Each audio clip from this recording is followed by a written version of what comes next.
겸손과 기도. 천미예수님, 천미예수님, 우리 교회를 천주교라고 하지만 저 서방 언어로는 가톨릭이라고 합니다. 가톨릭이라는 말은 누구에게나 예외 없이 보편되다 라는 뜻이에요. 오늘 이 독서 가운데 베드로의 깨달음이 있습니다. 나는 이제 참으로 깨달았습니다.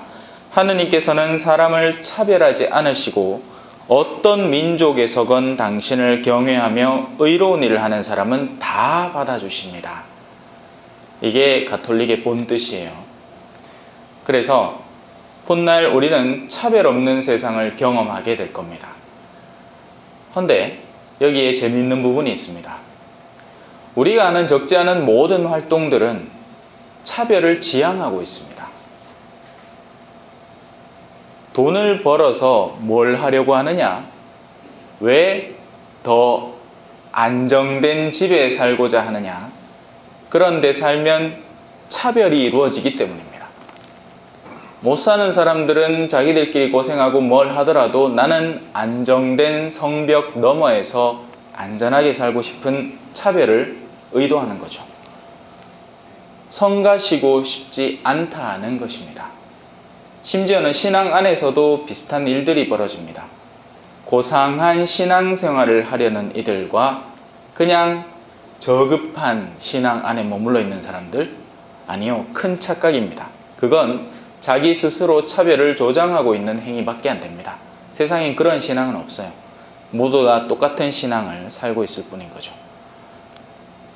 그래서 훗날 주님의 올바른 공정이 펼쳐질 때 적지 않은 사람들이 깜짝 놀라게 될 거예요. 예를 들어서 요즘 이 동네만 해도 그렇죠. 수많은 외국인 노동자들이 있습니다. 그러면 우리는 기본적으로 그 사람들은 밖에서 건너온 소위 말한 불법이고 빌어먹는 사람이라고 취급해버립니다. 그런데 나중에 하늘나라에 갔는데 그들과 한 식탁에서 밥을 먹어야 한다면 어떻게 느껴지게 될까요? 젊어 저거 맨날 내가 막 욕하고 막 뭐락하던 인간인데 뭐야 내보다 더 높은 자리에 있네. 그러면 그 마음의 충격이 얼마나 클까요? 거기다가 평소에 잘 대해주지도 않았어요. 그러면 그런 이에게서 우리가 식탁에서 떨어지는 부스러기라도 기대할 수 있을까요?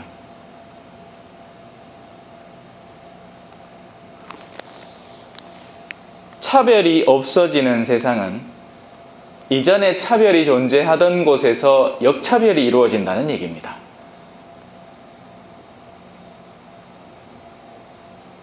그래서 우리 마음속에 미리 그 차별의 자리를 없애놓는 게 훨씬 낫습니다.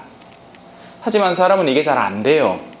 끊임없이 나를 타인과 구분시켜 더 나은 존재로 만들고자 하는 게 인간의 본성이거든요. 여러 면에서 그 작업들이 이루어집니다. 내가 니보다 더 많이 안다. 내가 니보다 더 오래 살았다. 내가 니보다 더 토백이다. 이 모든 것들이 우리 안에 차별을 형성하는 거죠. 이걸 이해하지 못하면 우리 마음은 그 차별을 지닌 채로 살아가다가 어느 순간인가 주님의 공정을 만나게 되는 겁니다. 예를 들면 이런 거예요. 아이고 나는 막 팔팔하다. 야, 내 니맨 키로 그래 희발이도 없고 할까봐 나는 건강하다. 그러니까 나는 마음대로 술 먹어도 되고 마음대로 살아도 된다. 하는데 어느 순간인가 덜컥 중병이 훅 찾아옵니다. 그러면 자기가 그렇게 나를 내세우던 그 내세우는 배경에는 그렇게 하지 못하는 다른 사람에 대한 은근한 괄시가 있었는데 자기가 그 꼴이 되는 겁니다. 이게 하느님이 우리한테 선물하신 노화라는 정상적인 과정입니다. 우리 누구나 팔팔했죠. 네. 20대 때 술 한 드럼씩 안 들이킨 사람 있습니까? 나도 그랬는데. 내 선교 초창기만 하더라도 선교사 4명 모여갖고 양주 한 병 까놓고 그거 하룻밤에 그냥 다 마셨어요. 그러다가 요 모양 요꼴 났지. 지금 쓸개도 빠져있고. 어제 새벽에는 응급차에 실려갔습니다. 아니 뭐 술 먹어 그런 건 아니고 뭐 아니, 나도 모르겠어요. 왜 갑자기 막 속에서 막 통증이 이 강도가 확 오르는 통증이 있잖아요. 그래가지고 아 이건 정신 잃겠다 싶어가지고 잃기 전에 얼른 조치를 취했죠. 그래 무광병 가갖고 수액 맞고 왔습니다.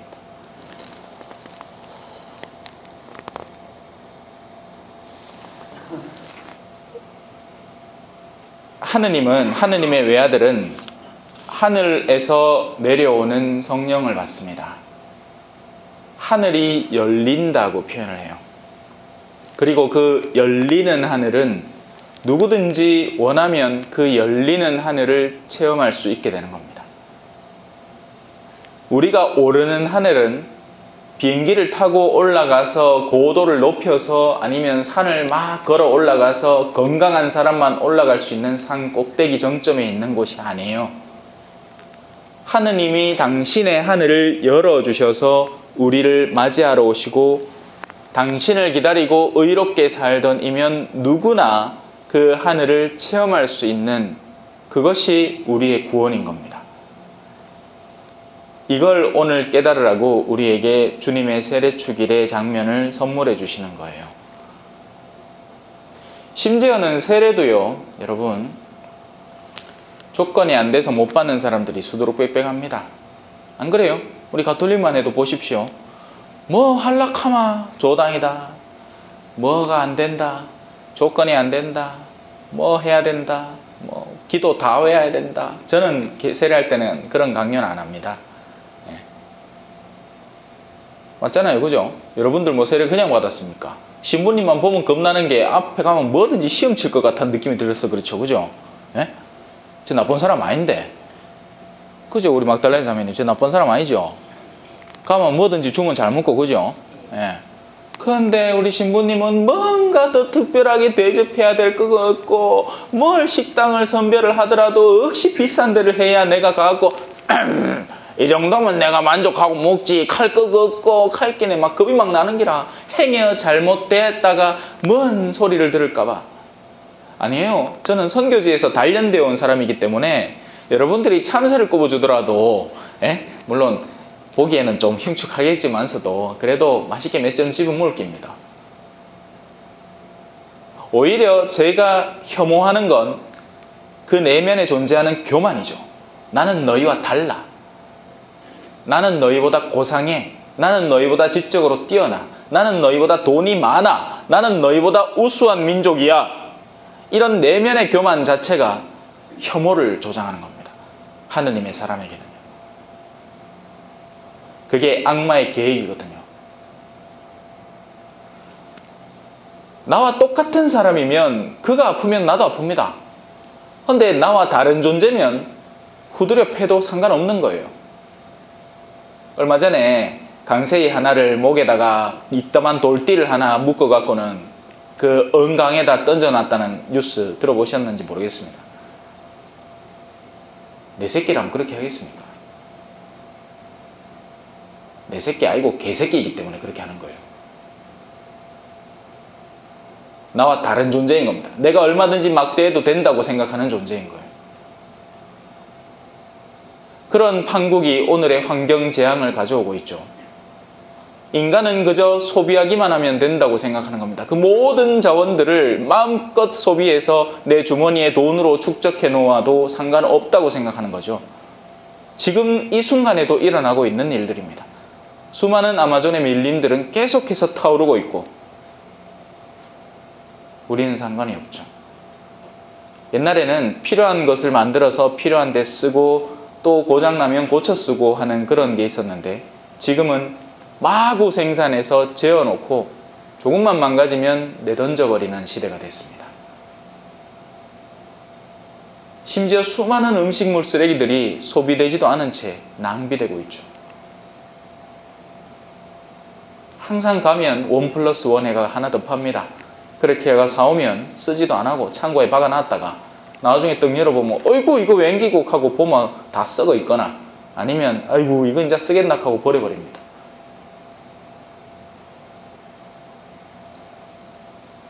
자본주의의 추악한 민낯이죠.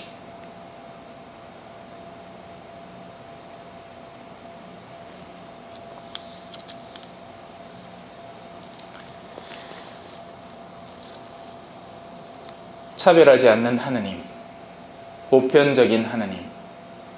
하지만 무조건 누구나 다 구원하지는 않습니다. 잊지 마세요. 어떤 민족에서건 상관은 없지만 당신을 경외하며 의로운 일을 하는 사람을 받아주십니다.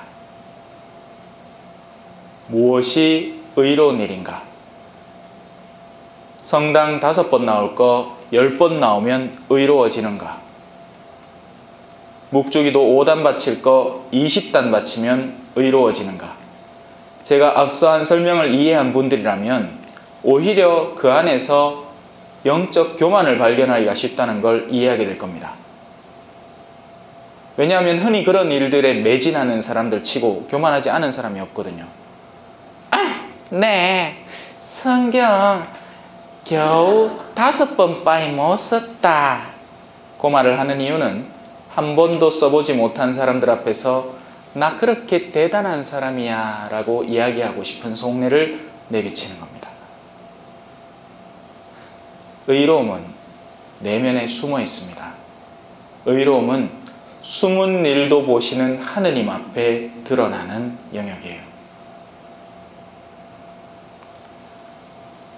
한 남편이 아내를 수십 년간 폭행해 왔습니다. 그러다가 어느 날 밤에는 때리다 아내 입에서 비명소리가 나왔어요. 그러자 이웃이 경찰에 신고를 합니다. 경찰이 왔어요. 갑자기 남편이 피해자로 돌변합니다. 아니 왜 우리 조용한 집에 와갖고 우리 잘 사는 사람들을 방해하는겨? 이게 오늘날 현대인에게 일어나는 모양새입니다. 누가 피해자입니까? 30년간 두드려 맞아온 아내가 피해자입니다. 그날 갑자기 경찰이 찾아와서 자신의 삶을 조금 귀찮게 했다고 그 성가심을 토로하는 남편이 절대 피해자가 아니에요. 오히려 경찰은 의로움을 이행하러 온 거죠. 하지만 우리는 그걸 깨닫기엔 너무 오랜 시간을 한측으로 살아온 겁니다. 우리의 편안함에 익숙해져 버린 거죠.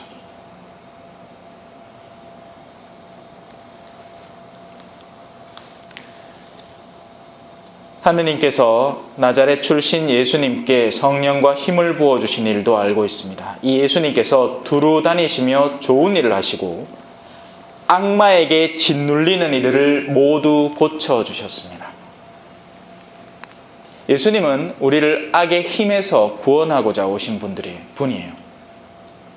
하지만 우리가 어떤 악에 눌려 있는지조차 감을 잡을 수 없다면 예수님을 기뻐하는 게 아니라 왜 잘 살고 있는 우리를 성가시고 귀찮게 하느냐고 예수님에게 토로할 게 뻔합니다.